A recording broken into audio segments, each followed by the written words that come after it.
Vaccines protect people from scourges of illness with minimal risk. Smallpox has been around for many millennium. For thousands of years, it was a deadly illness that killed more than 35% of adults and 80% of children who contracted the disease. That is, until smallpox vaccine was discovered in 1796. Noting that milkmaids rarely got smallpox, British rural physician Edward Jenner found that vaccination from the milder disease, cowpox, provided substantial immunity from smallpox, with great overall benefit despite a small risk to the recipient. After a vaccination campaign led by the World Health Organization, worldwide deaths were reduced from 2 million per year in 1967 to 0 in 1977.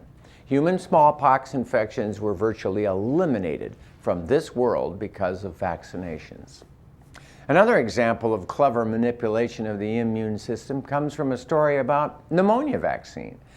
In a 2003 study, researchers noted that there had been a huge drop in hospitalizations of the elderly for pneumonia, with 12,000 fewer yearly deaths, especially in those very elderly. This happened since the advent of routine childhood pneumonia vaccination. Although we now encourage 2 different pneumonia vaccines for those older than 65, the authors of this study claim that it was the routine vaccination in children that was responsible for the reduction of pneumonia in the elderly. Thus, herd immunity profoundly protects immune-deficient adults by reducing their exposure to sick kids. There has been a dangerous, untrue rumor that vaccinations in children are responsible for autism.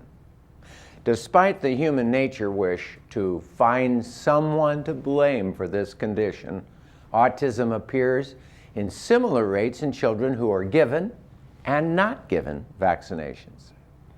Don't get me wrong, vaccines carry some risk, but it all depends on the specific infection and the type of vaccine. Take, for example, the vaccine for dengue fever, where the risk of side effects are significant. With dengue vaccine, 10 are saved for every 1 child who is significantly harmed. Compare that with the measles, mumps, rubella vaccine series given in the US, which has mild side effects, including fussiness, mild fever, injection site soreness, affecting 1 in 4. There is mild joint pain, rash, mild glandular swelling, and loss of appetite affecting 1 in 50, and high fever and platelet problems affecting 1 in 25,000. This is much better than dengue vaccine. The benefits of MMR vaccine far outweigh the risks. Vaccination, a clever manipulation of our immune system, protects and will protect us from the scourges of the future.